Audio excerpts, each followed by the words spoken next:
Motion to reconvene. Second. Have motion second to reconvene. All in favor? Aye. Okay, item number 2, public hearing, public forum. Pursuant to Rule 25 of the Rules of the Council, citizens may address the town on one subject only.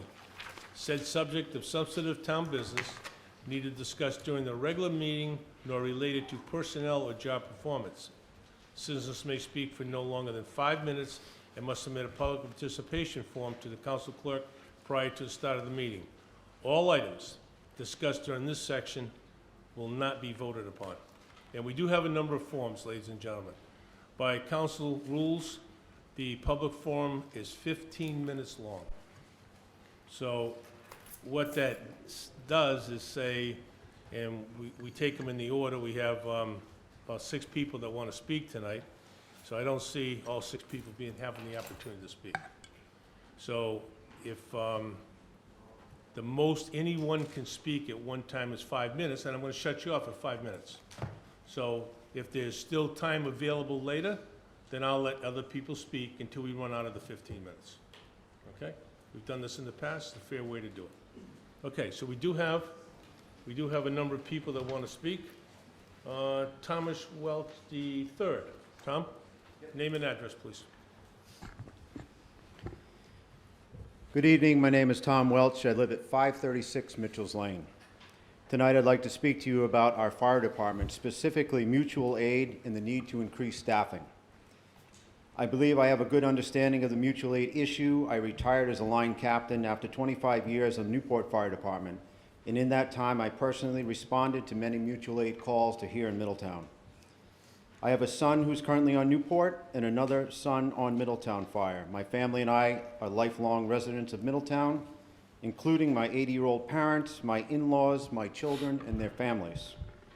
Quick glance at the town's population over the past 20 years shows that we have lost about 1,000 residents. So it might be hard to understand why we need additional personnel. But a closer look shows our average age is increasing, and this makes sense. Healthcare and medicine have vastly improved, and both local and state governments are promoting programs which allow people to stay in their homes longer. Directly associated with this shift is an increased reliance on our fire department, especially the rescue. The days of scooping up the patient and dropping them off at the emergency room are long gone. You may not be aware that patient care on an emergency call is dictated by the Rhode Island Department of Health, and as an example, the cardiac arrest protocol requires on-scene interventions to last for 30 minutes. This does not include dispatch and transport times, the time it takes to restock and repack all the medications used, or to disinfect the equipment, including personnel and the rescue vehicle. This greatly adds to the time it takes to get back in service, that is, to be available to take the next call. Though our resident population is declining slightly, the summer tourism influx continues to expand, not only in numbers of vacationers, but the season seems to start earlier and end later every year. In 1980, Middletown had 100 hotel rooms, and by the middle of 2017, we had 1,528. These vacationers put more pressure on our rescue service, yet they're not represented in the population count. As tax-paying town residents, we're entitled to rescue services without charge, but non-residents must pay for this service, so when the rescue treats and transports a non-resident, the town is compensated. Middletown was paid in the neighborhood of $750,000 in 2019 for this service. If we were able to handle the bulk of the over 500 calls that required mutual aid this past year, we would also receive compensation for those out-of-town patients. I've yet to see this income mentioned when considering hiring more firefighters. The mutual aid agreement is a statewide pact between communities to send aid when the resources of one town is depleted due to an ongoing incident. It may come in the form of direct firefighting help on the scene or backfilling a station to be prepared to respond to other emergencies. This agreement originated decades ago to deal with structure fires, and in those days, the rescue side of the department was insignificant or non-existent in many communities. Somewhere in the early 90s, the number of emergency calls surpassed those for fires, and Middletown's request for mutual aid only continues to increase. The current situation in Middletown stretches that agreement well beyond its intended purpose. If your neighbor were to ask you to borrow your lawnmower, I'm sure you'd be happy to oblige. But if he asked you to cut his lawn with your lawnmower week after week, I'm sure you would feel as if he were taking advantage of you and suggest you buy a new mower or hire someone to do the work. You cannot safely and responsibly operate a municipal fire department reliant on mutual aid and assume it will always be adequately available. Yet that is exactly what we're doing here. Whether the emergency is a structure fire or a medical call, time is a critical component to a successful outcome. Our town administrator told the Daily News that the Woolsey Road fire was an example of how well mutual aid works. Is that because no lives were lost and the fire was put out? I take exception to his evaluation. Firefighters' #1 responsibility is to save lives and protect property. In my opinion, if a Middletown pump had been available, the child's father would not have had to risk his own life to save his daughter. Her injuries would have been less severe, and the water would have gotten to the seat of the fire much quicker, minimizing the damage to the house. I believe the town is long overdue to hire more firefighters. We heavily rely on community support given to us by surrounding departments for way too long. The number of emergencies our fire department responds to has tripled in the last 30 years, yet the staffing remains the same. The recent house fire was an unfortunate warning of situations to come. I am here tonight as your constituent telling you that I do not feel adequately protected, and you, the elected councilors, have the responsibility and authority to give our fire department the necessary personnel to hand the calls they receive. I urge you to do the right thing, make the long overdue commitment to hire more firefighters for our I'll let you town. go over a little bit, but thank you. Thank you.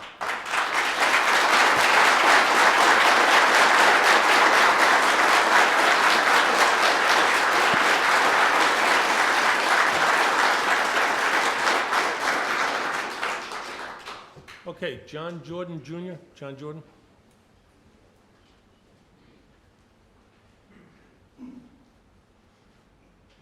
Name and address, John. John Jordan, 8 Everett Street, Newport, Rhode Island. Okay. I'd just like to first thank all the citizens here that have come out. I'm John Jordan, the president of the Local 1933. We really appreciate the support today, the calling for this. So the union did not call for this to happen, but you guys showed up anyway, and we really appreciate that. As far as our call volume has increased. We depend heavily on mutual aid, and we need more firefighters to get our job, to do our job properly, and to get the job done. Minutes and seconds all count, and to throw that to the wayside and say like the mutual aid worked the other day, or we can depend on mutual aid because they're going to show up eventually. Like it's a time frame too, because time is muscle, time is intensity of the fire, time is just more dangerous for us and the civilians of the town. And that's what's happened to us. We depend on mutual aid. Mutual aid takes a long time to get from their respective communities, and puts the firefighters in danger, and it puts the citizens of the town in danger. I'd like to correct some stuff that's been said in the paper. Is we are not engaged in negotiations. We are in arbitration. We have reached out as far as a few days before that fire to talk with the town to see if we could work out a deal, and we know nothing back. We want to get an agreement made. We want to get some staffing. We want to improve our ability to respond properly to the town and respond to the citizens that we protect. That's all I have to say. Thank you. All right. Thank you, John.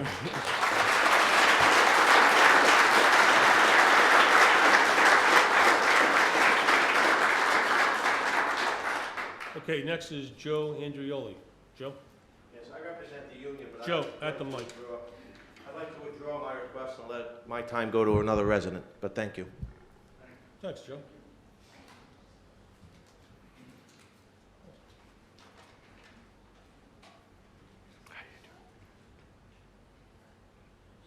Drusilla Ann Boani. Drusilla?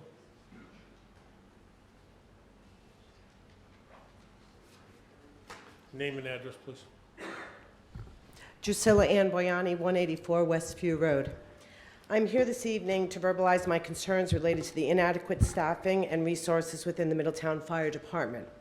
I am here today to speak as both a concerned Middletown resident as well as the Director of Nursing of a skilled nursing and rehabilitation center in Middletown, Rhode Island. The staffing levels in the Middletown Fire Department have not changed in over 30 years, while the number of emergencies, accidents, and other incidents have tripled since then. My understanding is the number of firefighters on duty at any given time is 4 and 1 officer, meaning that one EMS call could potentially make that any other citizen that would be in need having nothing to rely upon except mutual aid. Our town, as well as our community, has changed and grown. There are 3 nursing homes in Middletown, assisted living communities, elderly apartments, group homes, including some residents who often require increased medical and emergency services, countless new businesses and hotels. West and East Main Road traffic has significantly increased, and coincidentally, the number of motor vehicle accidents logically increased as well.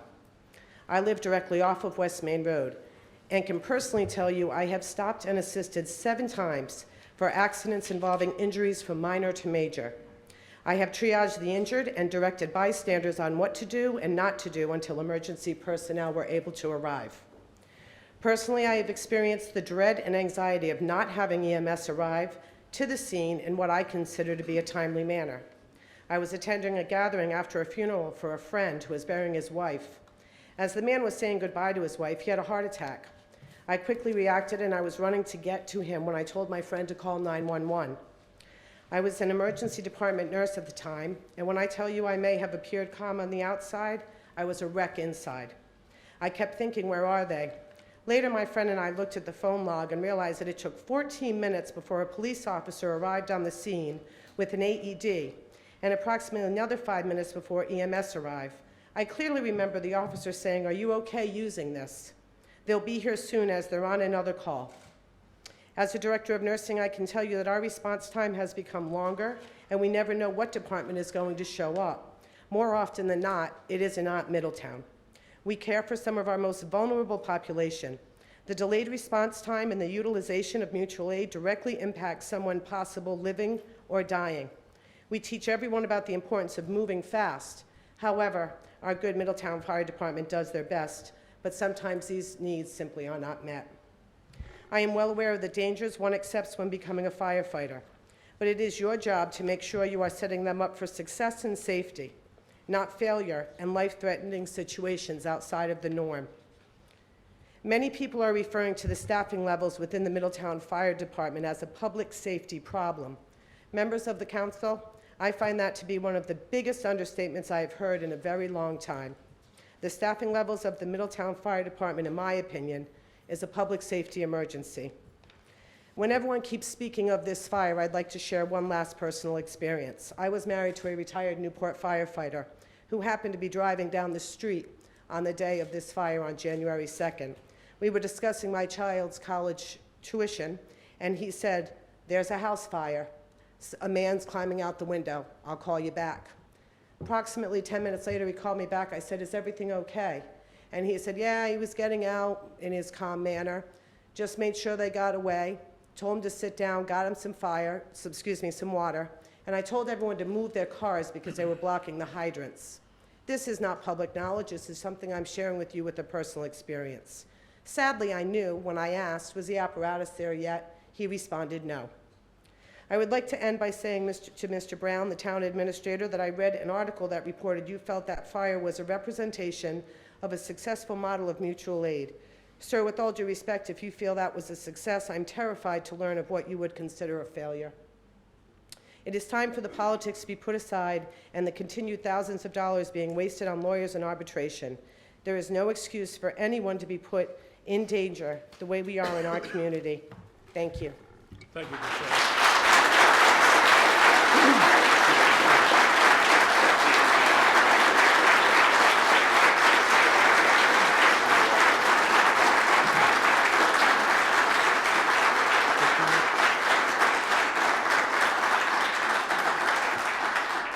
Okay, our time's up for the public forum, but at least we got 4 people in, which is good. We'll defer our time.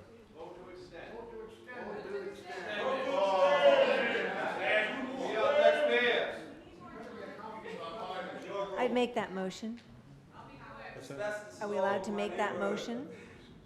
All over the wall, vinyl siding, all over the grass, I make dogs it- are eating it. Excuse me? Whoa, whoa, whoa, whoa, whoa. You're not gonna talk unless you're recognized at the podium. I'd like to make a motion that we extend the public forum by, how many more speakers do we have, Mr. 3 President? more. 3 more.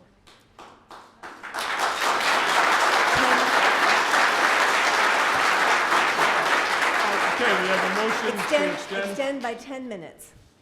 Is that fair? Well, I think in all fairness, if we're gonna extend it, we'll give each one of them 5 minutes and that's it. Red light comes on, I'm gonna shut you off. Okay, we have a motion and a second to extend it by 15 more minutes. We have 3 additional speakers. I'm gonna give them 5 minutes each. The red light comes on, you're done. All in favor? Aye. Okay, Mary Nibiolo. Mary Nebbiolo, 43 Ward Avenue, Middletown. And I had a question concerning the Middletown Fire Department staffing. Is that okay? This is for you to make statements, really. Okay, I'll be brief. I just want to say, in my opinion, there is no higher priority for the town than adequately staffing the Middletown Fire Department. Thank you. Thank you.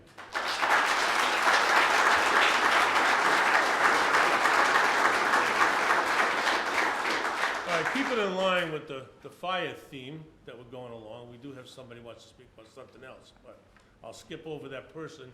Right, Mr. Lawrence Frank, I'm gonna skip over you for now, and I'm gonna go to...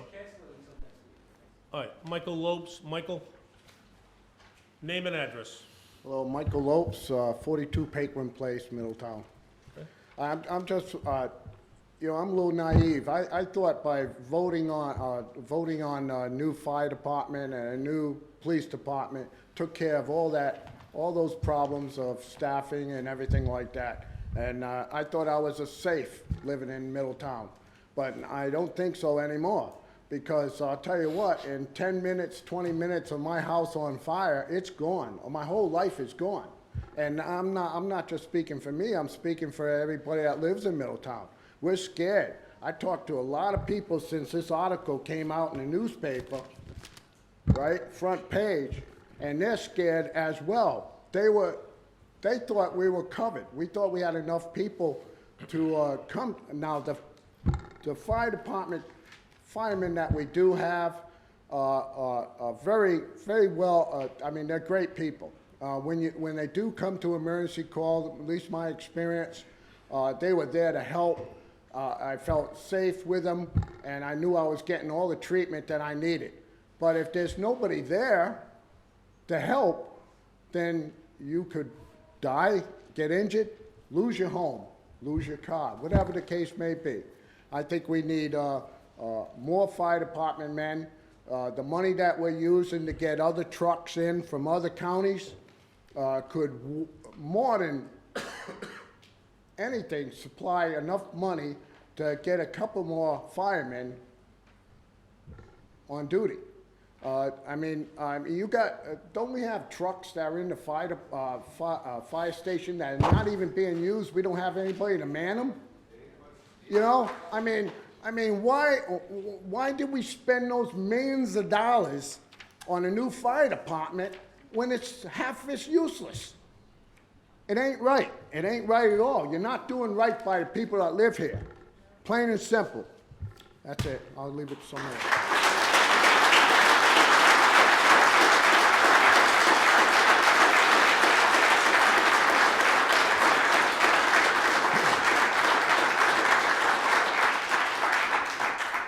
Okay. You know, as most of you know, the town of Middletown is currently in the middle of ongoing labor arbitration with our firefighters. Our firefighters are represented by International Association Firefighters 1933. We respect the formal negotiation arbitration process, and it's been our intent not to argue the town's position in the newspaper or on social media. However, some recent comments and misinformation needs to be addressed. The statements that this town council is not concerned about public safety or that we would do anything to endanger our firefighters or the public are grossly misrepresented and irresponsible. All right, you're gonna listen to me now. I listen to you. Protecting the residents of Middletown, protecting them, we're gonna stay civil, we're gonna be addressed at the mic. All right, I'm gonna finish. Protecting the residents of Middletown and those who work for our town is our greatest responsibility as town council, and we take it very seriously. It's not something that we look at only during the labor negotiations. Ensuring that we have the right number of firefighters and police officers is something that we review ongoing, annually, and during our budget process, we reviews this every time we do the budget. That data-driven process considers a number of factors, including the town's declining population and its taxpayers' ability to pay. Further, the union's leadership has suggested that increasing the size of our department by 25%, and that's what it is. 8 men is 25% increase of our department, would somehow eliminate the need for mutual aid. For those of you that are here tonight as firefighters, for those of you who had careers as firefighters, that you know it's not gonna eliminate it. That's a policy and a practice that's been around for a long time on Aquidneck Island.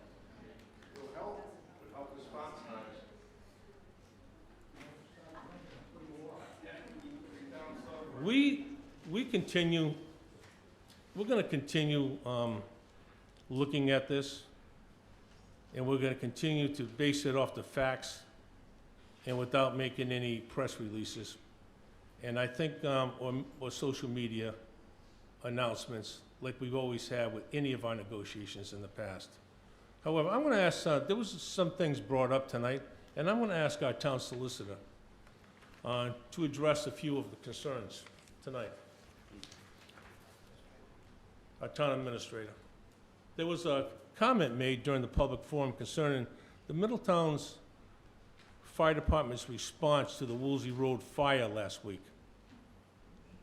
Mr. Brown, have you or anyone else at the town started looking into this? That's one of the things I want you, if you could just, I'll refresh you. I'll give you the opportunity to address all of these at once. In response to the comment made during the public forum concerning the ongoing arbitration between the town and the firefighters union, what is the status and how has the arbitration been going? And I think my third question is, in your role as the town administrator and public safety director for the town, would you like to make any comments in response to the comments that you heard here tonight? I'm going to give you the opportunity to address any of those comments.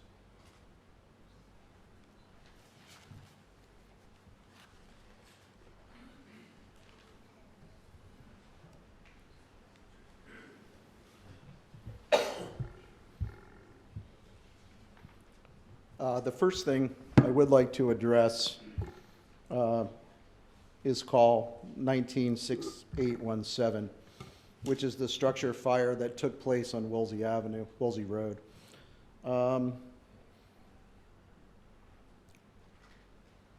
Once the call was completed, the administration, the fire chief, we began to look at the call. I collected the call logs, listened to the calls that were made over the radio, looked at records collected by the police department, and I did make a statement in the paper that mutual aid was appropriately used to respond to the event, and I stand by that statement. The mutual aid response was appropriate, correct, and I thank Newport, Naval Station Newport, Portsmouth, Jamestown for participating in that. Ladies and gentlemen, please, we're going to maintain civility, okay?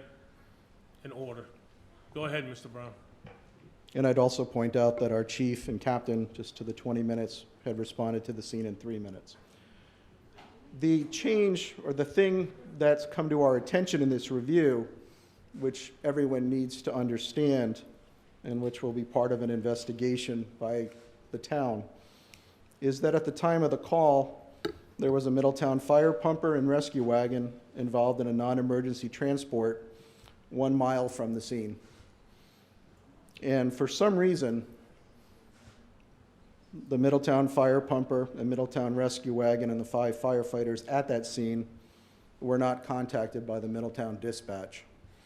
Instead, the first call was made to the Newport Fire Department.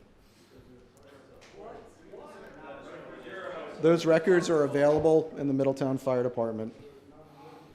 I'd also note that looking at the logs, Well, the Middletown John, you had Police your Department, opportunity. Mr. Brown has the mic and the podium. Will you allow us to make a representation after this, I hope? Why not? Yes? Yes. Okay, that's fine. also the Middletown Police Department wasn't notified by the dispatch at the Middletown Fire Department for a period of 13 minutes.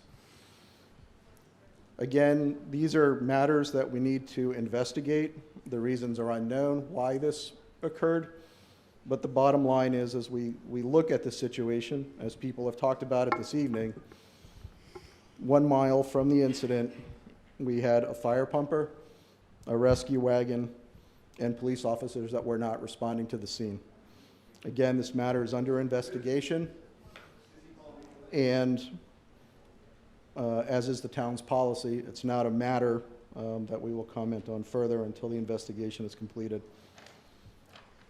The second issue, the labor arbitration, is another matter that was brought up. The union filed for arbitration on March 20th, 2019, and those hearings are ongoing. Right now, the union is continuing to make their case in arbitration.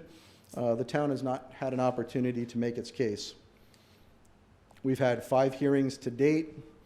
2 of those dates were essentially wasted.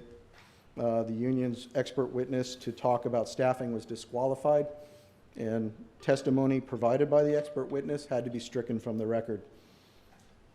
We've also had 2 hearings canceled, one by the arbitrator due to weather, the second by the union because of a personal reason. The town has not canceled any of those hearings that have been conducted. As of right now, there are 7 additional hearings that are scheduled through mid-April 2020.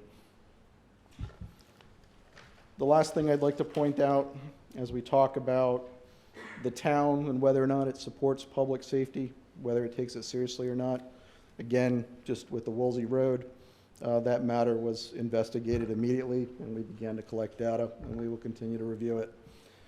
We review the department's operational data on an ongoing basis. We do that with the fire department, the police department, and other departments.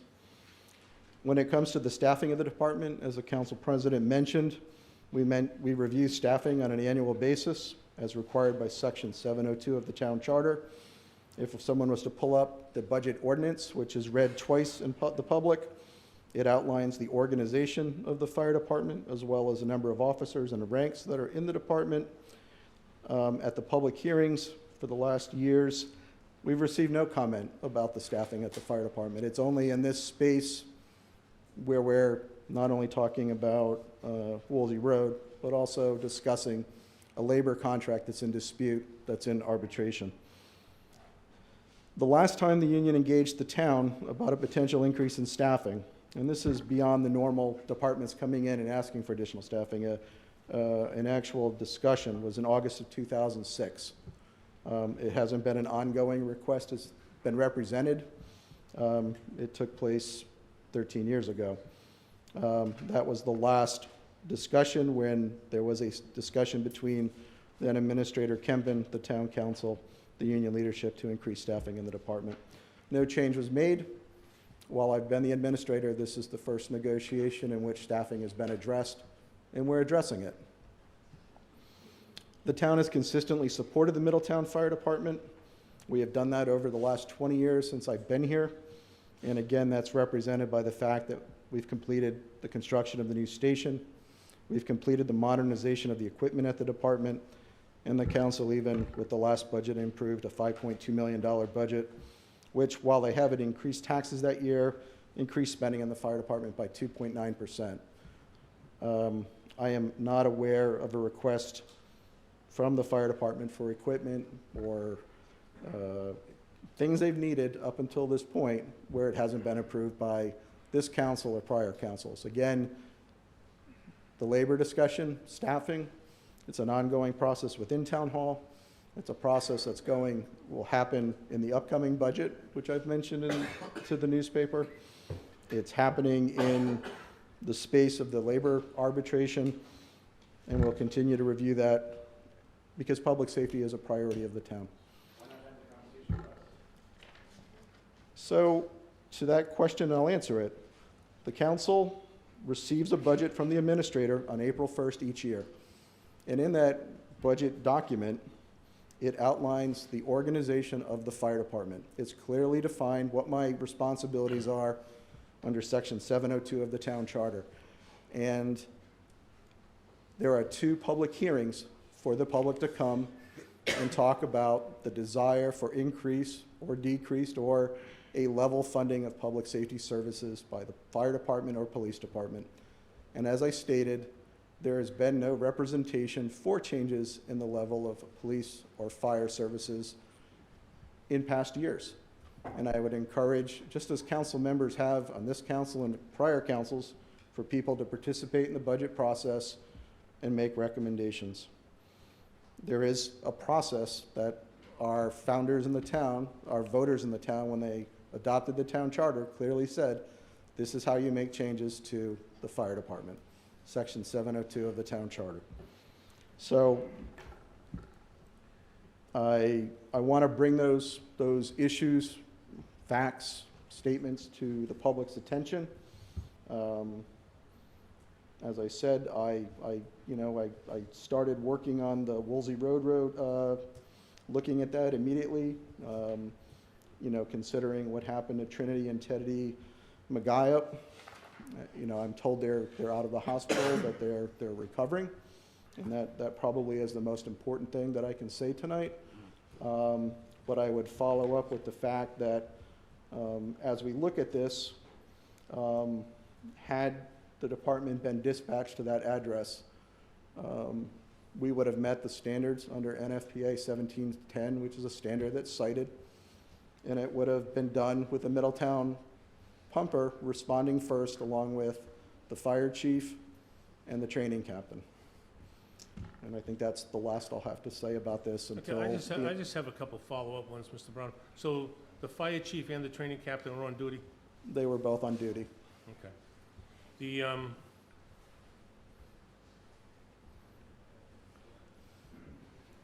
negotiations at any time, has the town delayed negotiations at any time, asked for any continuances or delayed them in any way at any time? No. Okay. And we referred to this as a non-emergency call. Do you know what the nature of the call was that the pumper and the rescue were on at the time?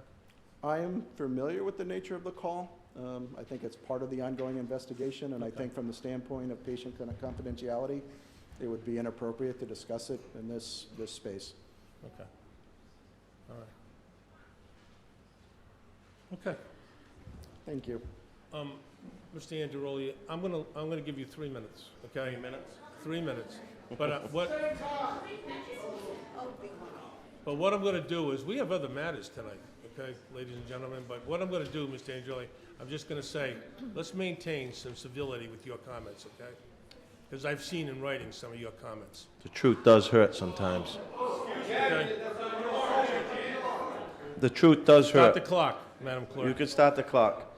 We're in arbitration because the town refused to negotiate. We're in arbitration because the town, when we asked for staffing, said no. Their response, you know what Mr. Brown's response and Mr. Cavaz's response is? Well, during the day, we'll have the highway department drive their highway vehicle and drive the fire truck to the fire for you. And at nighttime, we'll get a patrolman out of his car and have him drive the fire truck. That's why we're in arbitration. That's the truth.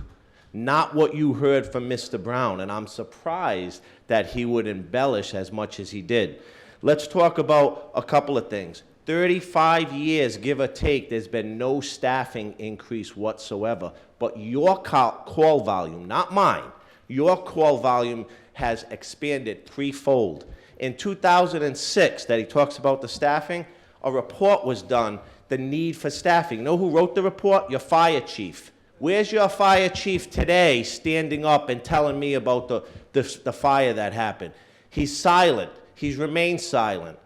But he wrote a report that's going to be part of the evidence in the arbitration case saying that in 2006 you were grossly understaffed. Here we are in 2020. So if you really want to have a dialogue about the real truth, I'd be happy to do it. And as far as ongoing negotiations, there are none. The town council, through Mr. Brown, refuses to meet. I spoke to Mr. Brown on Christmas Eve and asked him, why don't we meet and try to resolve this staffing crisis? That was days before that horrific fire. Yeah, I'll call you the day after Christmas. Here we are, several days after New Year's. I've never received a call.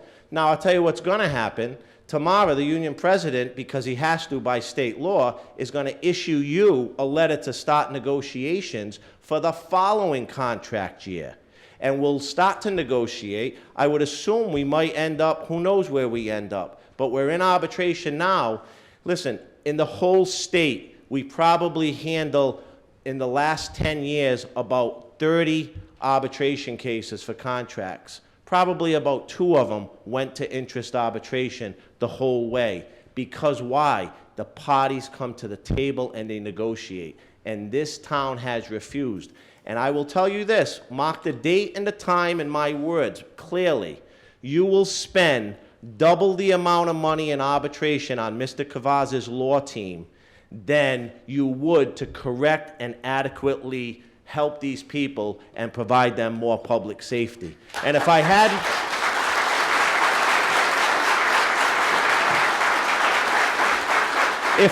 more time, but I'm out of time, I would go on, but I can't because it's your show. But everything in the paper was true.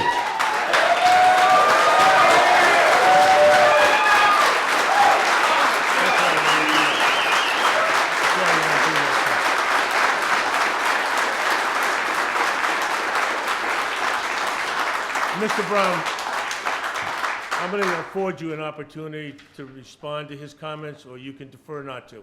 It's your call.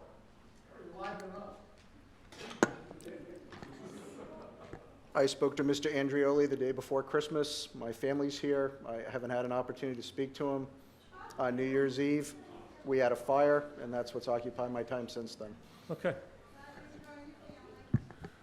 All right. Okay, thank you. Okay, consent calendar. Okay, motion to approve the consent calendar minus any items. Nobody want to pull any off. Anybody want to pull anything off the consent calendar? Do you want, Council Flynn, if you do, I had a say it. question on number 9. Number 9. Minus number 9. Okay, we have motion and second to approve the consent calendar minus number 9. All in favor? Aye. Okay. Item number 9, application of special event. All right, we're gonna ask if those of you that are gonna leave, please leave quietly. We have a lot more left on the docket. Thank you.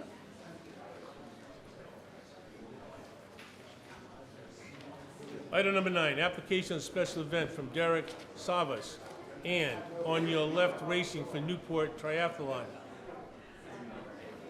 Ladies and gentlemen, please, as you leave, please be quiet so we can continue.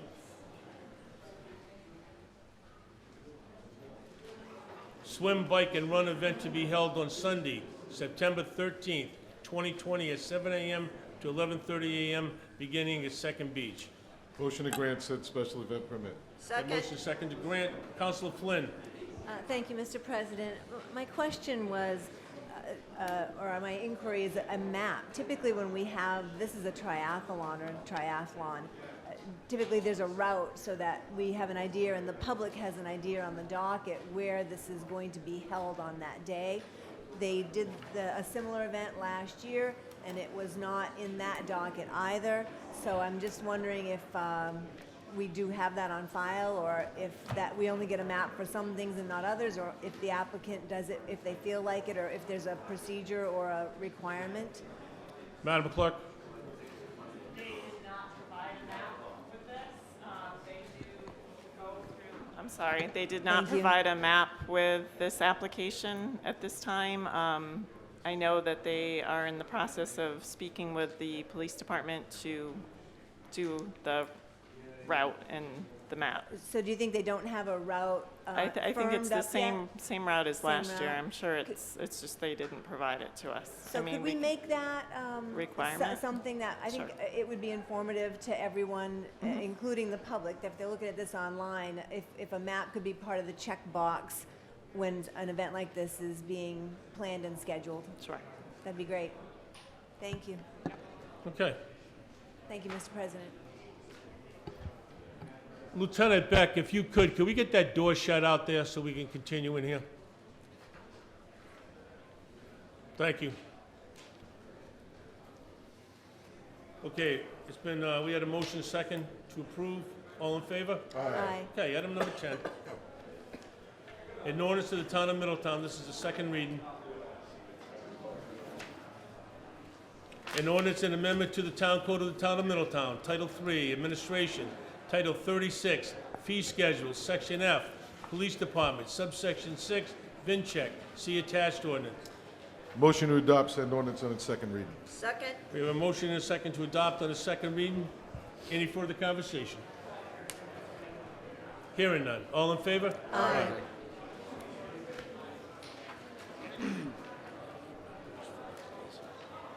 Item number 3, an ordinance of the town of Middletown. This is the first reading. An ordinance and amendment to the town code of the town of Middletown. Title 12, Chapter 72, titled General Parking Rules, adding a new section 72.11 entitled Parking of Commercial Vehicles and RVs, Motor Vehicles or Campers. See attached ordinance. Motion to receive said ordinance on its first reading. Second. A motion second to receive on its first reading. Any further conversation? I got a question. Okay. So where did this come from? The town solicitor and the police chief. Is there an issue? Yes. There have been some issues with regard to large commercial vehicles parked on the road overnight or on a constant basis. This is not intended to address commercial vehicles when they're actually out doing work. You know, the guy who comes with the trailer and with his 3 lawnmowers and does the lawns in the neighborhood and then leaves, or a contractor who's coming to work on someone's house and then leaves. This is to address those vehicles being left on the public roadway, and we really don't have anything in the town ordinances that prohibited those larger commercial vehicles, RVs, motorhomes. Someone could frankly come in and just park a motorhome, decide they're going to spend the summer week in Middletown and just park on the road, and we really didn't have the ability to deal with that. The only reason I asked, because when we had the new ordinance about the boats, and it made sense, but some things weren't taken into consideration. Length of driveways where people couldn't park, and they had bought something and so. And this only addresses these vehicles parked on the public roadway. Does not address or impact someone parking a vehicle such as these on their own property. Where does that leave us with 2 wheels on the grass and 2 wheels on the pavement? It's on the road, so it would be prohibited. Okay. All right. We have motion second to receive in the first reading. All in favor? Aye. Okay. Item number 12. And Charlene, I apologize. I know I told you that I was going to get you up as soon as I could, but start walking towards the mic. Item number 12, communications, Charlene A. Rose, Chairman, Middletown Beach Commission with enclosures, Beach Commission 2020 punch list requests. Motion to receive said communication. Second. Motion second to receive. All in favor? Aye. Charlene. And Vice Chairman Bill Seifel. And Mr. Seifel, good evening. Good evening. Thank you for coming before you. You all got a copy of our punch list? We do. Okay, we're gonna, Could you just use the mic, Charlene? We want to make sure that you're No, you heard don't loud want- and clear. You can't hear my voice? Generally, yes. Okay, we're gonna start with the town beach. This is an area, the beach, and our personal feeling is that this is a neglected beach. It needs a lot of TLC to bring it up to when we were kids on the beach years ago, et cetera. The parking lot is a shambles. That's why we're requesting the grading of the parking lot and some, staff being trained properly. On a summer day, if you take a ride down there, like Billy and I do, and some of the other members of the beach commission, cars are not parked properly, et cetera. So that's one of the things we're asking that the beach manager and staff this coming season to train them properly, make use of that parking lot to get the maximum amount in. I mean, this is the residence beach, and the residence beach has really been neglected. Bill, you want to highlight on anything on that? Just, I think that what we'd like to see is just some more attention paid to that area, because it is our only pure town beach. And for instance, one of the items is to add some picnic tables and grills, because the beach does get very heavily used. And so we just like to have some amenities down there just to show people that, yeah, we recognize that this is your area, and we'd like you to be able to enjoy it as much as possible. And one of the reasons that we added the grills down there is because if you do go down there at night, people generally have a fire going anyway. And part of it is for cooking, part of it is just for the ambiance. And we kind of like to try to control that a little better. Maybe if we have grills, they'd be less likely to be lighting fires down there, which pose their own hazard. People don't think so, but they figure, what the heck, sand and whatever. But by the next morning, sometimes those logs are still hot, kids digging could be a potential problem. So we have done things, it says rebuild the dunes. We have been working on that for the last few years, both Brian and myself and St. George's kids when we get them. And that's coming along real well. So we are making progress. We asked the beach manager to move the lifeguard stand down there, and he did that for us. So we are getting progress, but if we can just do these other few things, I think the town beach would be a much more appropriate place for our residents. Any questions on the town beach? No, I think they're good requests. I have a question, Mr. President? As soon as I'm done, Councilor Flynn. I thought you were. My apologies. I said, I think they're fine requests, and I think we ought to make it as appealing to the public and to the people that patronize the beach as we can. Agreed. I wish we could make the beach wider every year, but unfortunately, it's going in the opposite direction. Yeah, It's shrinking every year. Yeah, and I agree with you, but I think that the dune restoration program that we're doing helps us a lot in that, in the sense that we're trying to preserve as much sand as possible and try to keep that width as long as we can. Absolutely. How much longer? Don't know. Councilor Flynn. So my question actually may be for Mr. Brown. I was looking at this list, and is this something that is, your categories in all your lists? Essentially, you're asking for 3 categories of things. You're asking for maintenance and training and tangible purchases. Totally, they all fit into one of those 3 categories. So my question is actually from a budget standpoint, Mr. Brown, are these considered like small equipment purchases, or, is this, there's only a couple of things I think that I identified that would be a capital improvement program.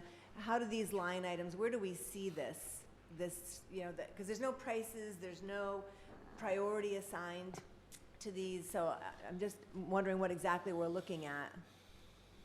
These are mostly items that would be part of the maintenance budget of the Parks and Recreation Fund.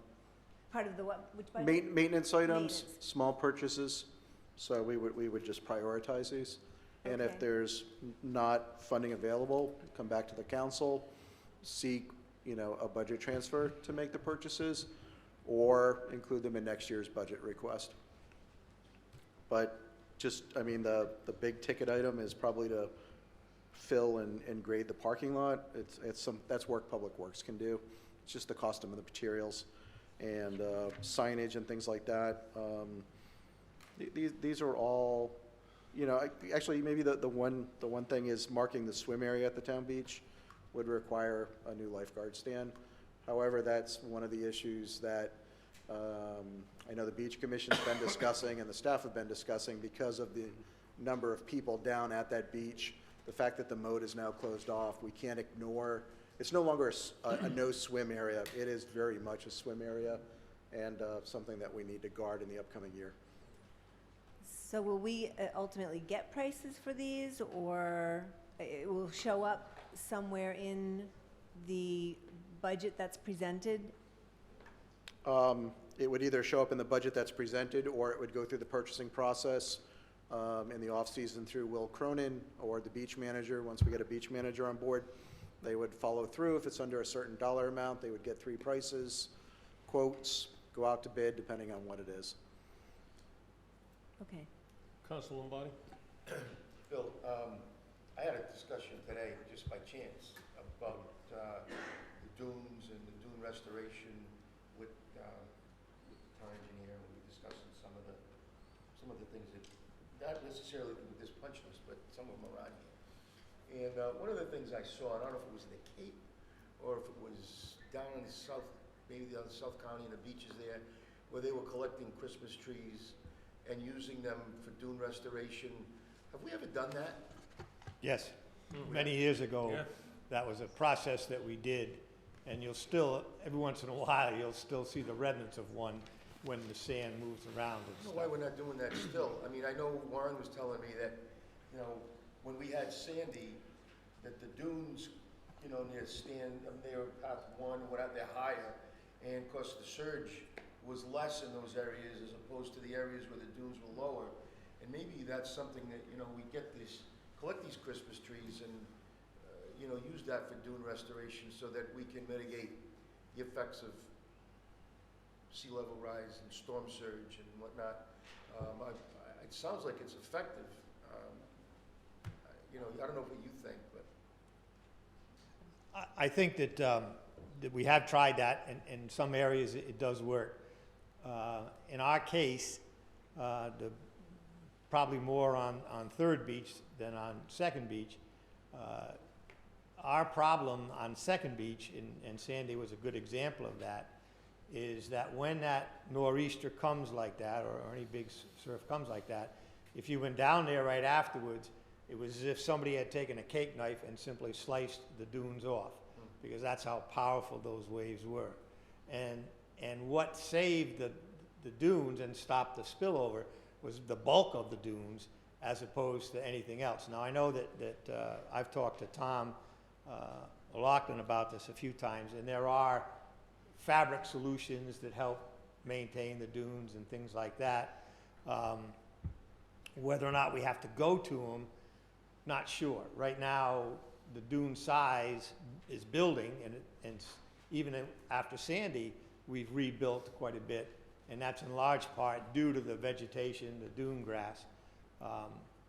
And whether or not we go to a Christmas tree type solution or one of the fabrics that what they recommend, not sure if that's going to make that much of a difference or not. Thanks. You guys do a good job, by the way. Thank you. We try. Any other questions? Okay, thank you, Charlene. All right, well, you want the ramp? You want us to go down everything? Sure, go right down. All right, well, let's get back We to. got you up there, we might as well wait you out. Yeah, right, Administrator Brown, I believe we did not get the grant correct for the boat ramp? So the council's aware, I haven't gotten you correspondence, this happened last week. So we were notified by DEM.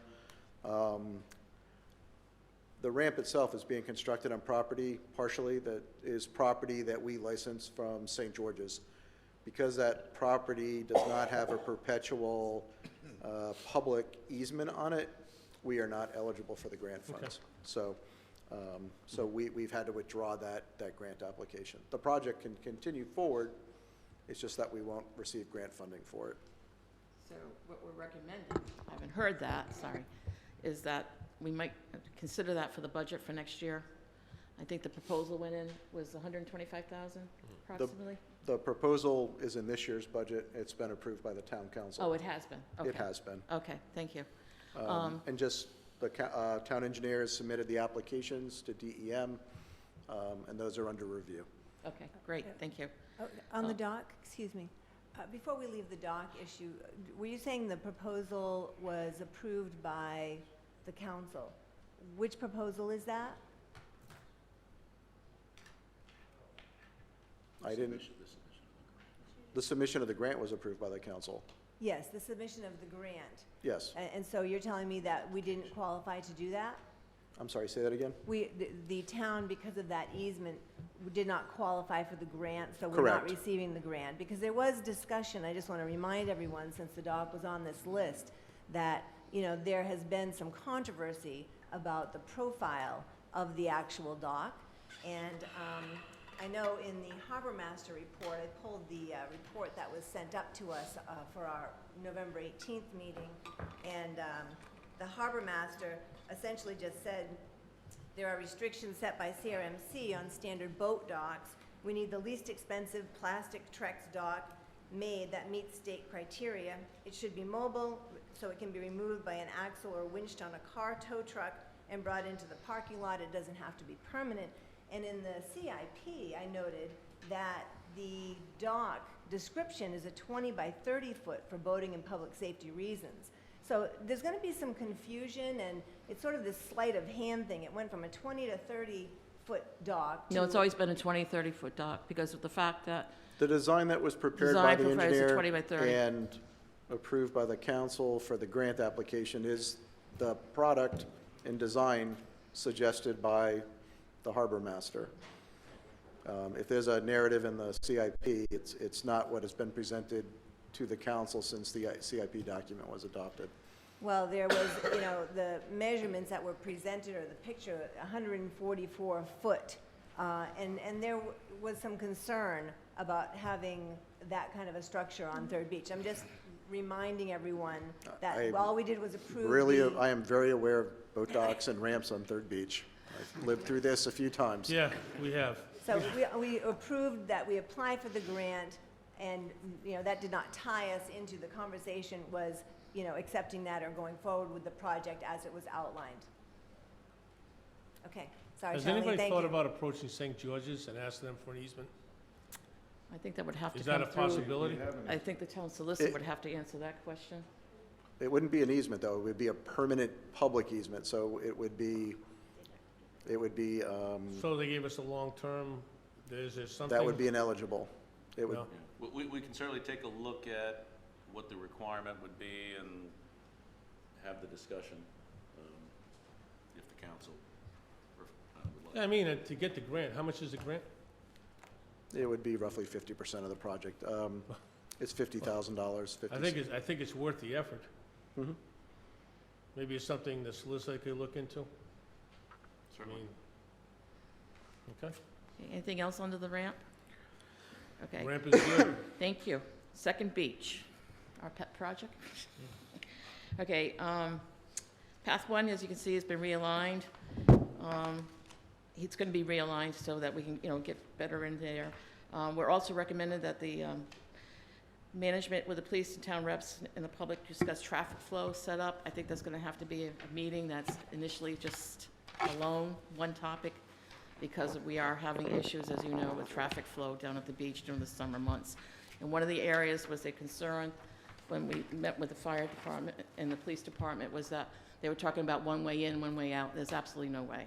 You do that on a summer afternoon, one way going in is gonna be backed up to Memorial Boulevard, just to get into Easton's Beach and Second Beach, and coming out and for, you know, we have police and fire apparatus, et cetera, that there's no way we recommend that being the solution for traffic flow down at the beach. But that's something that should be tabled for us and worked on as a separate entity. Go ahead. Before we leave that, and I'm sure you're all aware of this, on busy days, once the beach manager decides to close the pass gate, things get a little dicey. And I'm sure you've gotten numerous phone calls and emails, of people complaining about that pass gate being closed and unfair and on and on and on. And having managed it a number of times, there is no easy way around that. The pass gate has to be closed for safety reasons so that you don't have people coming in and parking in the alleys and everything else, which they did prior to us closing that pass gate. So that pass gate is going to always be an issue as long as the beach is set up the way it is. Now, I don't know that there's a better way to set the beach up, but I think it's a discussion that we have to have. There may be an alternative way to do the entrance. It may be that we double or triple lane the entrance with signs, like they say on the bridge where this lane is, excuse me, dedicated for easy pass. Maybe we take the main entrance and make it bigger a little bit and have one lane strictly for season passes and then the other lane or two for any combination of people. I don't know that that's the best solution, but I do know that that irritates the heck out of people. We get it on the beach commission. I'm sure you all get it. I'm sure the policemen on duty get it. If there's a way around that, if there's a way to satisfy the need for people to have a dedicated space without having separate entrances, I think it's worth exploring. And as Charlene mentioned, the plan that was presented to us as a road realignment, we think is going to cause more problems than it fixes. There are alternatives to that also. So it'd be good to have that discussion, not in a public forum, but rather in a brainstorm. I agree, it's something for your beach commission to have, but I think I'd reach out to the police department. Get the guys to work that detail a lot. Well, that's what we'd like to do is to get together with them and try, and I've had informal discussions with them. I'm sure they might have some good ideas. Vice Oh, President. Yeah, I'm sure they do. So Sean, Bill mentioned maybe opening up the gate. We're in the process of, or where are we in the process of the reconfiguration of that entrance and exit? So, as I pointed out, there have been some preliminary drawings and meetings with Road and Utilities and the Beach Committee. Those took place. And a number of comments were provided back to Warren Hall. Most recently, Warren and I went over to South County to look at how Scarborough and the other beaches are configured down in that area. And we actually made some observations that we need to bring back to the Beach Commission which I think will address some of their concerns. So actually one of the major issues, and we're looking at this right now, is when you look at the beaches down in South County with the volumes, they actually have more lanes for traffic. So right now we have an eastbound lane, a westbound lane. One of the things that I had said to the town engineer is, it may be worth looking at resizing the lanes and getting a center lane where we can have 2 lanes coming in or 2 lanes going out, sort of what they're doing on the bridge right now. But to what Bill was saying, when those parking lots shut down, is at least create an avenue where we continue to move traffic through the area. That might be an easy thing to do with the pavement that's already out there. It might be just a partial lane that we need to construct. The other suggestion that Mr. Seipel had mentioned is having multiple lanes, and this is the way the state beaches are set up, where you just don't have, they have 2 or 3 different lanes where you come through a booth. There's a control mechanism where there's accountability and control of people coming in, but you are moving more people through the entrances that are there. A conversation that Warren and I had, which would need to come back to the Beach Commission, is can you set up two entrances, one where the pass gate is, one where the existing main gate is, and push more traffic into the parking lot. I know people like the pass gate, but as we've found out in the last few years, we essentially close the pass gate down on a busy day at 10 a.m. It actually creates, I think, a lot of bad press on what we're trying to do. So making that a true entrance, I think, makes more sense. And moving away from that sort of circulator pattern, again, using that 5th lane, I think might be a better approach to this. The only other thing that we noticed with the South County beaches, which we don't have at the beach, are sidewalks, identifying good pedestrian access. It doesn't have to be crazy, but having good avenues for people to move along the beach and getting onto the beach through the parking lots. But they also have wider road space too, South County area. Depending on the beach, some of the beaches, Some of the some are smaller, deep and some are narrow. So I think to the request of the Beach Commission, Warren should be with them soon. Okay. Their initial comments and the comments from the Road and Utilities have been heard, new ideas, and we come back with another proposal. until we, sort of get this right. Good. Thank you. Thank you. Mr. President? Councilor Flynn. Thank you. Since we're on that, before we left that item number 2 under the second beach, I just wanted to comment that part of the traffic flow, I understand from the report, will include, a ride share opportunity. But since you're sitting down with the police, I got to spend quite a few conversations with Chief Cure last year, and I'm wondering if you could add to the conversation the topic of ordinance enforcement. That's already in there, Councilwoman. Oh, it is? Yeah, that's not in this docket, that's already in our minutes and things like that. Those are one of the items that are, we have a different separate list when we meet with the police department. Okay, I the fire wouldn't know department. that, So yeah, the we have dogs, we have a alcohol. silent list too. Okay, This that's is the great. public list. And so when you have that meeting, can we get a report or a summation, or All it'll be in your reports go minutes? to the town council president and to the clerks and to the town administrator. It's all posted online with the Secretary of State's office. Great, Thank you. We want to talk about, we understand there was a budget allocation for the parking lot at the Second Beach, correct? There is money available. Okay, can some of that money be earmarked to help with the Third Beach and with the campground? That is part of the proposal. That is part of the proposal? Yep. Because as you notice that we were recommended not doing the full parking lot, just to patch as needed, et cetera, which saves the town a little bit of money also. We do recommend the underground wiring though for, in the future for wireless, et cetera. So, is there any questions you want to ask us on that one? No. Pretty much all. Mr. President? Councilor Toronto. Yeah, hi, thanks for coming. Just one of the things we've chatted about at those meetings, and there's a lot of repair work that's going on at the beach and that parking lot. We're putting a lot of things underground in regards to the water basins and Right. all the cuts that have been going on there. So just want to make sure that whatever we do to that parking lot, we do it after all the repair, all the other Well, that's digs have part been of the going silent, on, right? that's part of the silent list.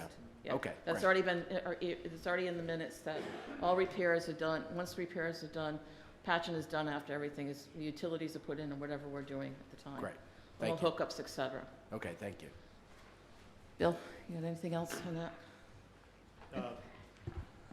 I want to clarify the number 5.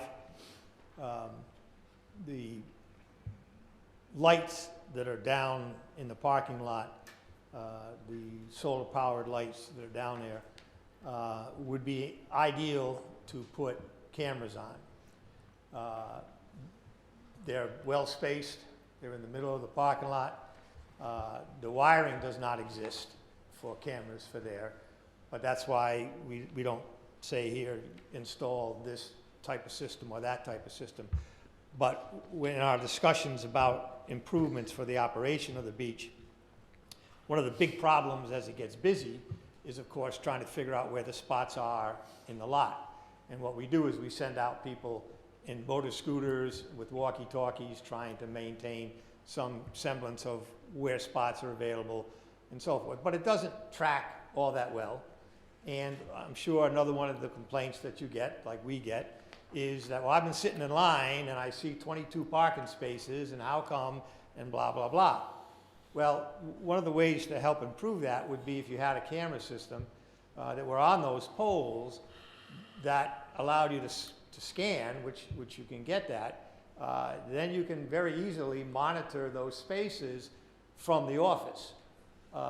And at night, now that we no longer lock the beach, and I don't know if we're going back to locking the beach or not, but that will also provide us some semblance of monitoring the parking lots at night. So I think from both of those cases, it's a good idea to try to see if that's something that we can incorporate.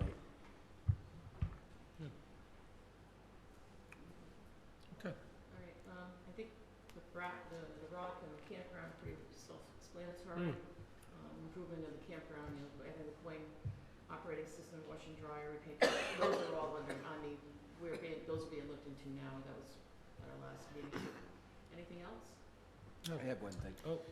One of the consistent things that we've talked about is training, for all the young folks that are working down there. Be the new beach manager. Right, and what they can do out, what obligations they have. I know we've worked on handbooks for down there, and I'd like to build on that. Okay, well, that's this not year. our jurisdiction, that's a personnel jurisdiction, so that Right. has to go through the personnel office with the town manager Yeah. and the beach manager. But that's in here in regards to people parking We the right ways we're and all recommending that more Yeah. training be Yeah, that'd done be through the good. beach staff. I agree Yes. with that. Good. Thank you. Question? You're welcome. Council Flynn. So just the harbor master also had a supply list. That's separate from you guys? I'm sorry, what, please? The harbor master? The harbor master's under a different jurisdiction. He's under the fire, police department? Yeah. Harbor Police master department. reports to the police Police department. department. It's all town dollars. Pardon? It's all town dollars. We don't talk about jurisdictions. I did have one other question back on the campground. The black pines, It's a special type of tree that grows really fast, so that'll give some more privacy into the campground area. okay, storm-worthy, or we need to worry about, I mean, they're 4 beach areas? It's a beach, it's a beach pine that grows in pine. the beach area, right, Okay, great. okay? Or we Vice could get a President. pitch pine. Pardon? We could get a pitch pine instead of a black. We could get pitch pines, correct? So, my question is, are we looking into, I'd like to at least maybe take a look at some point, I'd like to see the beach become cashless. Where there's no cash. It's all, you can buy your sticker or your pass online for the day. I mean, there's a lot of technology out there that allows us to do this type of thing. And I think that would, even, Dennis and I had talked about a couple years ago, even stickers when they come through, some type of scanner. There's a barcode on that sticker. That has And- been and talked you're- about. Yeah, I mean, I think those are things that we need to. I mean, if they can buy pass online like we do for the movies now, that's one thing. But for one of the discussions we had this year, we're really concerned about is residents buying their passes online, and then we don't know where they go after that. So it's better that a residence pass be actually put on by beach personnel, because it's that car that's buying, if we're paying $140, you're putting that. Right, but if you But scan you that buy it, sticker. yes, but if you buy it online, But when it comes through the gate, yes, but they Charlene, could be if you giving it scan- to let me somebody in finish, please. California. If you scan that sticker, it's gonna tell you all the information you want right on that scanner. Are the kids gonna pay attention to the license plate? That's the whole issue. Don't know. That's the part of the, I mean, I agree. I'm just saying, from a I cash understand- perspective, no, I it understand puts what us in a you much I know better where you're coming position. from, Councilman. But don't they still have to pick the sticker up? Yeah. Sorry, I was thinking of your sister. Don't they have to pick the sticker up? No, we have, now You they send do. it to them in the mail? At the beginning, they were going in the mail, now they have to come pick them up. Well, that makes sense. That was part of the problem. Then it has to go on the vehicle that Correct. went It's like I go online, down, I get my registered. sticker, and they put it on for me. Just less time consuming. You buy it online, you go down, you get it, they put it on the vehicle. Instead of going down there and paying for it and filling out all the paperwork, you do it online. and go Or they can just come down with a scanner, correct, and then they can just put it on the day, that you show up at the beach with your scanned item, here's my. I would never want to see them sending stickers out in the mail. That's what they were doing, they shouldn't be doing that. That's crazy. But that did happen last year, at the beginning. Council and then- Flynn. I'm going to take off on Paul's concept, and they're actually doing those kinds of things for college campus parking garages out in California, and you just get the app, you put your license plate in and your credit card. Well, that's the key, it's called the app, and it's one of the recommendations that we have a special beach app for the community. For parking? The app would be everything related to the beaches. So they could have a parking app on it, they could have, is there parking, what time is the parking lot, is it full? Can I buy my pass online? They can do their pass online and then just use the barcode to get in. So, but that's all exploratory. I mean, it can't, Might be quicker to just, if somebody's already got the business of the app just for parking, to just maybe utilize well, we need it that. more for parking. We are a destination town. Our beaches are destination 7 days a week, from Memorial Day to Labor Day. So we need the app so people know how many minutes they're going to be sitting in line to get onto our beaches. So not just for parking. We need the app for everything in general. Are we closed? Is Third Beach closed? Is the ramp okay? Can we do this? Can we do that? Is the surf up? That's what our app does. And we need an IT person handling that app that knows exactly what they're doing. It can't be just on a Will Cronin or anybody else in the community. It has to be somebody designated at that, it's a part-time job for the season, just the part-time beach person handling the app And I see information. guys standing right next to you. Who, Bill? I'm only kidding. I'm just kidding. He's got enough to do. He left. Hey, So Charlene, all in favor? We got Ryan back there. We'll give him the job. I'm a beach guy. Bill, I could not resist that. I got technology I know nothing about. Okay. so Charlene, is that, I didn't see that on your list, and IT. Those are person. silent list. We have a lot of Is silent there a lists. time frame? Yeah. Our time frame would have been last year. you Okay, know, oh, all right. You know, so it takes a while, so Well, thank you. you're welcome. We thank Great you. job, and keep doing what you're doing. Thank you, Colin. Thank you. Thank I you. learned a lot tonight. I learned that Will Cronin is the IT guy now. Is that true? Sounds good to me. Okay. All right. He's Thank our you. boss, Thank you. Thank you. All right, item number 13, email communication from Nick Coogan, Chairman, Open Space and Fields Committee, request to be placed on the town meeting agenda, pickleball courts in Middletown. Motion to receive said email communication. Motion second receive, all in favor? Aye. Nick, you here? Mr. President, Councilman Barty? I don't think he's here. I did speak with him about this, and I think he's going to recommend that the pickleball people make a presentation to us and put it on one of our agendas. Okay, so motion to pass, Second. all in favor? Aye. Okay, town council matters. 13A, memorandum from myself, JFK School. Motion to receive said memorandum. Second? Motion second receive, all in favor? Aye. Okay, do we have, people from Newport, obviously here? How about people from the school department, Newport School? I Okay, don't, all right. I don't know the school department folks. Mr. Solicitor, Mr. Brown? I'm not with them. Yeah. I didn't read it. She says she read it. I didn't even read it. Just your name and who you represent, please. My name is Tracy Shea. I'm the executive director for the Newport Community School. Mr. Brown? Mr. President, the town's finance director had worked with the solicitor's office to update the leases. We did look at the total cost of investment that needs to be made into the buildings. It's roughly $10,000 for repairs to the roofs, roughly $40,000 for repairs to sidewalks, asphalts, and stairs in the area.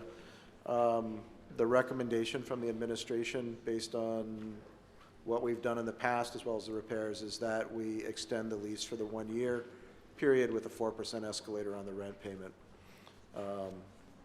And that lease, I believe, has been, I don't know if we have a draft of it. The lease was prepared, provided it to the clerk's office and to the administrator. So for the Newport Community School, the rent would go from $86,047.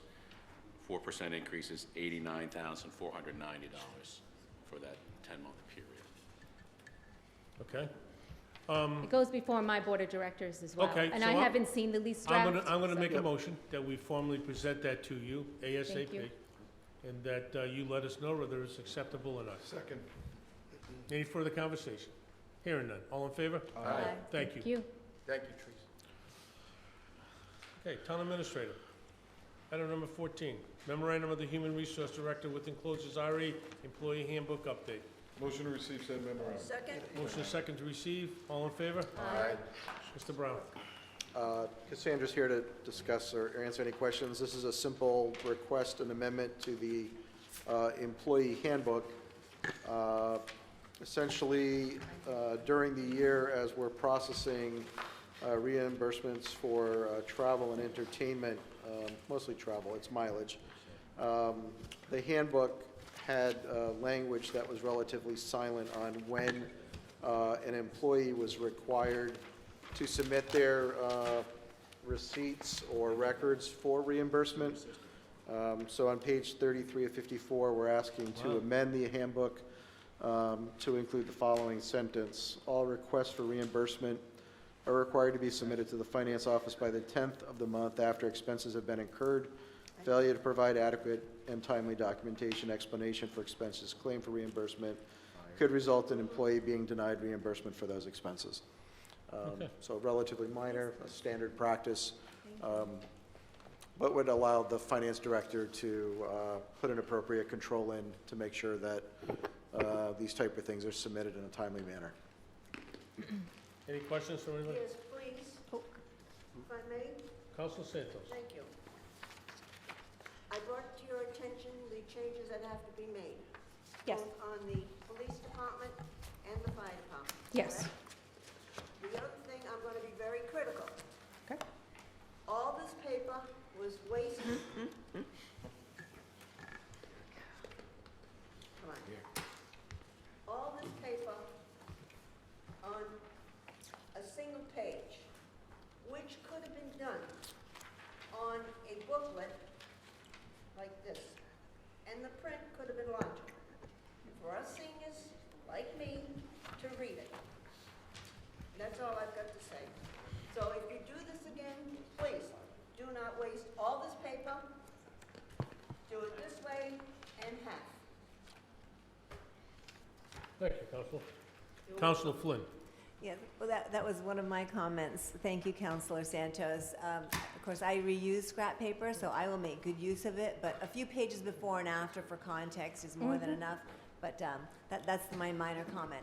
So, I read this, and my husband has traveled quite a bit throughout his career, and one of the first things that struck me was, what if you arrive back after a month trip on the 9th? I think that there's a typical in business that, a set number of days to let that traveler get their feet on the ground, catch up with, their department, pull their receipts together and submit it, maybe be something to consider writing into this. I know that my husband's company gives them 5 days, or they encourage within 5 days. And I'm not even sure if it's legal, if something's reimbursable, if you can deny it, if you miss a deadline. The way that it's typically, or that I've heard it's done is, it's up to the managers to get on their employees if they have a reimbursable for travel or something, to make sure that they get it in and get it in timely. I don't know what the rest of the council feels about some of these. So I have to submit expense reports every month. Okay. So, and have for years. So this is pretty much in line with standard. Now, there is a provision here that says, unless, if something like that happens, the town's typical travel and expense reports isn't like regular business type. Yeah. That type of travel. Like I'm traveling every day and, I might be taking somebody to lunch and I get to the 10th to actually get my expense report in. So I have 10 days. It depends what kind of travel. And there's not a lot of flying going on here or driving going on here. So, and even if it is, there is a provision that says if it is late, it can still be approved by the town administrator. It just seemed very restrictive. It wouldn't cover all scenarios, that's all. You could fly in and be sick, or fly in and have a week's vacation that you have to use or lose. There's all kinds of scenarios there that just seemed pretty harsh time-wise. But I think it gives the town administrator the latitude to make a reasonable He has the call final on it. say, of course. We have no guideline right now. That's the problem we have. And again, I think to Councilman Roderick's point, I don't have I don't have people on the road. This is a very infrequent kind of thing, with the exception of maybe a couple people. And again, they have until the 10th of the month following when the expense was incurred. It's still relatively open. And again, it's not being designed to be punitive. It's designed so that we can get the financial records, in a timely manner and reported. So. Good. Mr. President. Council Toronto. Thank you, Mr. President. Thanks for putting this together. I'm kind of happy you sent this to me because I went through it one time. It was a little while back, but I had a chance to look through it. Just not the section we're changing, but the overall book. The revision date on this is June 20th, 2016. So it hasn't been, the revision should, I was hoping we would read 19 or 20, kind of that we look at this on a regular basis? This is the first review that I've done on it, and this was kind of a sticking point because of fiscal reasons, trying to get the finances in. But it Would is you- on my agenda to Okay. review on a regular basis. Because what jumped out here is you're not the human resource manager in this Nope. document. No, Mrs. Santos did bring that to my attention, because unfortunately, And the police chief yeah. and the fire chief, so when I was going through it, I said, wow. So it made me read on. And there's technology statements in here, and, you know, with things have changed, that we need to update this. Yes. A number of areas. Yes, I'm working with Matt Wainwright, the IT director, to make updates to the IT policies because of the changes and all the things that happen now. So there's a lot of handbook policies being worked on. And there's one section in here too in regards to like people who work for the town and how they work together and how they treat each other when they're in each other's facility, working together. So as an employee of the town, they're supposed to be cordial to each other and they're supposed to, you know, work as a team. I see a lot of stuff out in the media today that contradicts that responsibility for an employee of the town. Things are published in these trade Newport This Week and Newport Daily News that I think is getting close to crossing the line in regards to what they're saying and what they're doing in regards to the feedback about the town council and about different things that are going on in the town. So I think we should keep an eye on that. Absolutely. And it should be reflected in here. Good point. Thank you. Okay, any other comments? Okay, Cassandra, I know you just got on board, and we're looking forward to you getting this up to date with a lot of these issues and things. Yes. Okay, motion to approve said employee handbook update. Second? Motion second to approve. Any further conversation? Hearing none. All in favor? Aye. Okay. Item number 15, communication of the tax assessor with enclosures RE, cancellation of taxes for certain Middletown residents. Motion to receive said communication. Second? Motion second to receive. Any conversation? Hearing none. All in favor? Aye. Item number 16, resolution of the council, cancellation of taxes for certain Middletown residents. Motion to pass said resolution. Second? Motion second to pass. Any further conversation? Hearing none. All in favor? Item number 17, communication of tax assessor and finance director with enclosures, cancellation of taxes for certain Middletown residents. Motion to receive said communication. Second? Okay, a motion second to receive. Any further comments? All in favor? Item number 18, resolution of the council, cancellation of taxes for certain Middletown residents. Motion to pass said resolution. Second? Okay, motion second to pass. Any conversation? Hearing none. All in favor? Boards and committees, email of Gary D. Parquette, resignation from the Middletown Conservation Commission, effective February 1, 2020. Motion to receive said email communication with resignation effective February 1st, 2020 with regret. Second? And motion second? Comment? Comment?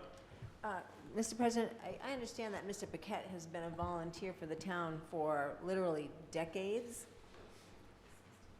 So I was just wondering if, you know, other than with regret and thank you for your service, if apparently he's venturing towards Wisconsin, if, you know, if the council does anything special for these long-standing volunteers, you know, make a statue of them. No, I'm only kidding.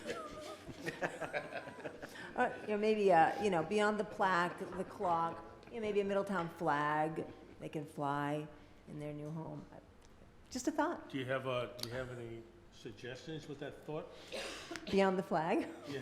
That was my suggestion. I'm open to others. I just wanted to put it out there. I think Mr. Parquette's already left, hasn't he? I don't know. I think. he's serving until February 1st. Oh, he's still here today? He will be Okay. resigning from the Conservation Commission effective February 1st. Okay. Does anybody have any suggestions? Generally, we give a plaque or we give a Or you clock, or you we give a recognize pencil. them, you recognize them right, you know? Yeah, yeah. You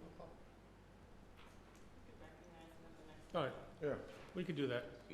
All right. Or a meeting he can attend based on the schedule between now and I'll February. have Council Santos, that's worked with him over the years, present him with something. Okay, thank you. Appointment, item number 20, appointment of a tree warden for 2020 calendar year. Motion to reappoint Alan Kirby as tree warden for the 2020 calendar year. Second? A motion is second to reappoint Alan Kirby. Any conversation? Hearing none. All in favor? Aye. Okay. Item number 21, memorandum for myself, appointment of an alternate probate judge for the Downing estate. Motion to appoint Attorney Joseph C. Lopes as alternate probate judge for the Downing estate. Second and question. Conversation. Council Santos. Did we not appoint a alternate probate judge? We did, but he also had a conflict. All right, thank you. That answers my question. Thank you, Mr. President. Okay, we have motion and second to appoint Attorney Joseph C. Lopes as the alternate probate judge for the Downing estate. All in favor? Motion to adjourn. Second. Motion second to adjourn. All in favor? Aye. Thank you, ladies and gentlemen. Thanks, Nate. Your nose. She's calling.